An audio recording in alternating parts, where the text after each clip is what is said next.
కామాక్షి దీపాలు ఎన్నిసార్లు చూసినా తనవి తీరదండి. నేనైతే మా చిన్నత్తమ్మోళ్ళ ఇంటికి వెళ్ళే వరకు సంధ్యా దీపానికని చక్కగా శుభ్రం చేసి అయితే ఉంచాడు మా చిన్న మామయ్య. ఇంకా నేను వెళ్ళగానే పండగకి తీసుకున్న బట్టలన్నీ అయితే తిరిగేసి అయితే చూస్తూ ఇంకా మీకు కూడా చూపిస్తున్నాను. ఇంకా మా తోటికోడలు వాళ్ళ అమ్మ అయితే వచ్చిందండి. ఇంకా టైలర్ దగ్గరికి అయితే వచ్చి బ్లౌజులు తీసుకొని సరాసరి ఇంకా ఇటే వచ్చింది. దసరా పండగ సీజన్ కాబట్టి ఇంకా అప్పాలు చేస్తున్నాము ఇటే రమ్మని ఇంకా మా చిన్నత్తమ్మ అనగానే ఇటే వచ్చింది. ఇంకా పండగ బట్టలు కుట్టించినవి తీసుకొని అయితే ఇంకా రాగానే అయితే ఈ చీర తీసుకున్నాము, దీనిపైన ఈ వర్క్ వేయించుకున్నాము అన్నట్టుగా ఇది నా శారీ, ఇది ఇంకా వాళ్ళ చిన్నమ్మాయి శారీ అన్నట్టుగా అయితే వేసిన వర్కులు తెచ్చిన శారీస్ అన్నీ అయితే చూపిస్తుందండి. ఇంకా పనిలో పనిగా మీరు కూడా ఒక లుక్ వేసేయండి. మన ఇంట్లో బీరువాలో ఎన్ని కొత్త బట్టలు ఉన్నా కానీ ఇంకా బట్టలు చూస్తే మాత్రం మన ఆడవాళ్ళ మనసే ఇంకా పులకింతలుగా ఉంటుందండి. ఇంకా ఇదైతే పిన్నిదటండి. ఇంకా పిన్ని తీసుకొని సింపుల్ వర్క్ అయితే వేయించుకున్నా అని అయితే అంటుంది. ఇదైతే మా తోటికోడల వల్ల చెల్లెల్ది. ఇలా కంప్యూటర్ వర్క్ అయితే వేయించాను అని అంటుందండి. హ్యాండ్స్కి అలా వచ్చింది, నెక్కి అయితే ఇలా వచ్చింది. ఇంకా బ్లౌజ్ చూస్తుంటే మా పాప అయితే అసలే ఊరుకోవడం లేదండి. పెద్దమ్మ నేను ఇవి తీసుకున్నాను, నేను వడ్డానం తీసుకున్నాను, ఇంకా ఇదైతే మా చిన్నమ్మ వేసుకున్న కంప్యూటర్ వర్క్, నేను బ్యాంగిల్స్ తీసుకున్నాను. ఇంకా దసరా పండగకి గాగ్రా పైకి అయితే ఇంకా అన్నీ ఏ నాకు అద్దన్న బిడ్డ అంత చేస్తారు కానీ ఏమైనా ఊకరాలి ఇది యోగి కామాక్షి దీపాలు పెద్ద పెద్దవి 200కు ఒకటట. మాకు అక్కడ రోషప్పుడు చిన్నవి 150కి ఒకటి.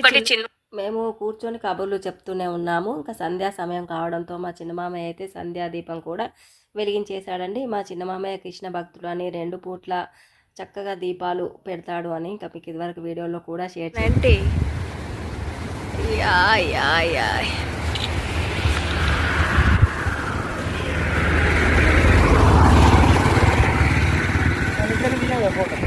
తీసుకుందాం. ఫంక్షన్కి వెళ్ళి వస్తూ ఉంటే ఇంకా రాయపట్నం గోదావరి అండి. ఇంకా గంగమ్మ హాయిలంతా అలాగే ఉంచేసానండి. ఎంత సవ్వడి చేస్తుందో ఇంకా వినేశారు కదండి.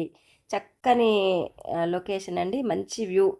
సంధ్యా సమయంలో ఇంకా అక్కడ ఆగి కొన్ని పిక్స్ అయితే సీటబుల్ మెమరీస్ అయితే తీసుకున్నాము. మేము రాయపట్నం వైపు ఎప్పుడు వెళ్ళినా, తుంగూరు సైడ్ వెళ్ళినా ఈ పెట్రోల్ బంక్లోనే పెట్రోల్ కొట్టిస్తాము. ఇంకా మా చుట్టుపక్కల ఉన్న విలేజ్ లొకేషన్ అంతా చూసేయండి. ఇంకా ఇలా ఉందండి వ్యూ అంతా పచ్చటి పంట పొలాలతో. పెట్రోల్ బంక్ ముందటనైతే పెట్రోల్ కొట్టిస్తూ ఇంకా ముందు ఉన్న లొకేషన్ అంతా అయితే తీసానండి. పచ్చటి పంట పొలాలతో ఇలా ఉందండి. ఇంకా వెళ్తూ ఉంటే చిన్నయ్య గట్టు ఉందండి రాయపట్నం బోర్లకి. చిన్నయ్య దేవుడని, హరిత హోటల్ అని, ఇంకా ఎల్లంపల్లె బ్యాక్ వాటర్ తర్వాత ఇంకా అటు గంగ వైపు ఉన్న ఇండ్లన్నీ ఇటు రోడ్ వైపుకి అయితే వచ్చేసాయండి. ఇంకా బ్రిడ్జి దాటుకొని వస్తే ఆ కనబడుతున్న ఆ స్తంభం దగ్గర మా పొలం ఉంటుందని మీకు ప్రతి వీడియోలో షేర్ చేస్తూనే ఉన్నానండి. ఇక్కడ నుంచి అయితే మా ఊరు ఎంట్రన్స్ అయితే వచ్చేసిందండి. ఇంకా మా ఊరి బస్ స్టాండు ఇంక ఇవన్నీ చూసేయండి. చక్కగా పొలాలు అయితే నాట్లు వేశారండి. ఇంక ఇప్పుడైతే పొట్టకు కూడా వచ్చి ఉంటాయండి. ఇంకా అదైతే నేను చాలా రోజుల క్రితం తీసిన అండి, దసరా కన్నా ముందు. ఇలా ఉంటుందండి మా ఊరు. విలేజ్ వైపు అయితే మొత్తం చుట్టుపక్కల గ్రామాలన్నీ కూడా ఇలా పచ్చటి. ఇక్కడ నుంచి మా పొలంలోకి వెళ్ళే దారి, ఇంకా దాన్ని దాటుకొని వస్తే మా ఊరు పెట్రోల్ బంకు, ఈ పక్కన మా ఊరి బస్ స్టాండు. నెక్స్ట్ వీడియోలో మళ్ళీ కలుద్దామండి. బాయ్ అండి. ఇవైతే మన పెరట్లో కాసిన ఆర్గానిక్ కాకరకాయలు అన్నమాట అండి. మరి మన పెరట్లో ఏమేమి చెట్లు ఉన్నాయి, ఏం కథ, మరి పెరటి వైపు వెళ్ళి ఒకసారి అయితే చూసేద్దాం పదండి. ఇవన్నీ కాకరకాయలు. ఇంకా మన పెరట్లో ఉన్న కాకరకాయ చెట్టుకే దొరికాయండి. కొంచెం భూమి ఉంటే చాలండి, ఇంకా ఏ చెట్టు పెట్టినా కానీ చక్కగా పువ్వులు కానీ కాయలు కానీ అన్నీ వచ్చేస్తాయండి. ఇవైతే దసరా బంతులండి.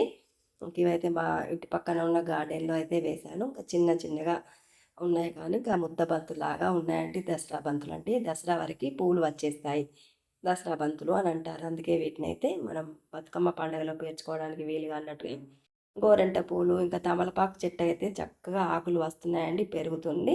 ఇంకా మన ఇంట్లో చెట్లే కాక ఊకే పక్కింట్లో చెట్లు కూడా చూపిస్తాను కదండి. వాళ్ళ ఇంట్లో కూడా ఇంకా దసరా పంతులు అయితే ముద్దలు పెద్దగా ఉన్నాయండి. ఇదైతే మన పెరట్లో ఉన్న కాకరకాయ చెట్టు అండి. ఇంకా కాకరకాయ చెట్టుకు పువ్వులు, పిందెలు ఇలా ఉంటాయండి. ఇంకా ఈ చెట్టుకే వెళ్ళాయండి ఇప్పుడు నేను చూపించిన కాకరకాయలన్నీ కూడా.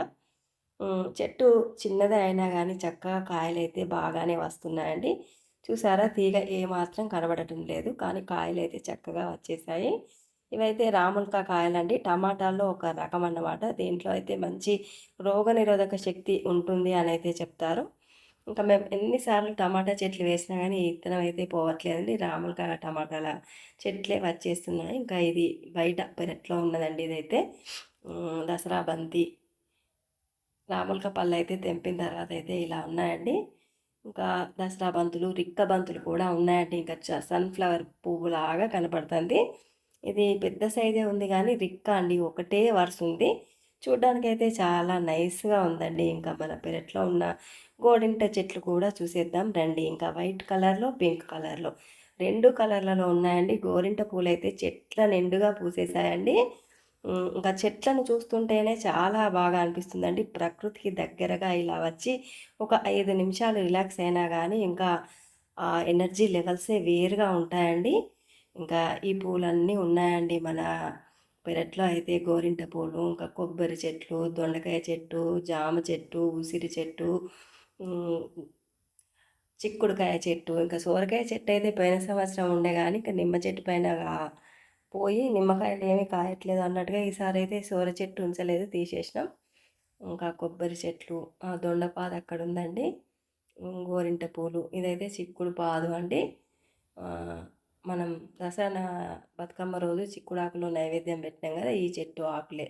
తర్వాత నిమ్మ చెట్టుకు కాయలు కూడా చక్కగా వచ్చేసాయండి. కానీ చిక్కుడు చెట్టు కొంచెం పారి ఉంది. అయినా కానీ కాయలైతే ఈ సంవత్సరం వచ్చేసాయి. నిమ్మకాయలు చక్కగా రసం ఉంటుందండి నిమ్మకాయల్లో అయితే. ఇంకా ఇవన్నీ మా పెరట్లో ఉన్న చెట్లేనండి మరి. ఇంకా అలా పెరటి వైపు పోతే వాటినన్నిటిని చూస్తూ ఉంటేనే మనసుకి చాలా ప్రశాంతంగా ఉంటుందండి. ఇంక ఇదైతే ఉసిరి చెట్టు అండి. ఇప్పుడు కార్తీక మాసంలో ఈ ఉసిరి చెట్టు కింద నేను దీపారాధన చేసుకుంటానండి. ఇంకా పక్కనైతే మా నడిపి మామయ్య వాళ్ళ ఇల్లు అండి. మీకు వీడియో వాళ్ళ ఇల్లు మొదలుపెట్టిన స్టార్టింగ్ నుండి అయితే చూపెట్టాను కదా, పూర్తిగా కంప్లీట్ అయిన తర్వాత బ్యాక్ అంతా అలా ఉందండి. మనం ఈ కాకరకాయను చూడనే లేదండి. ఇంక అప్పుడైతే ఉంటానండి. తిప్పతీగ చెట్టండి. ఇంకా పెరట్లో ఎప్పటికప్పుడు గడ్డిని ఇలా శుభ్రం చేస్తూనే ఉంటాడు మా మామయ్య అయితే. ఇదండి మరి మా దసరా షాపింగ్, మా ఇంటి పెరటి ముచ్చట్లు.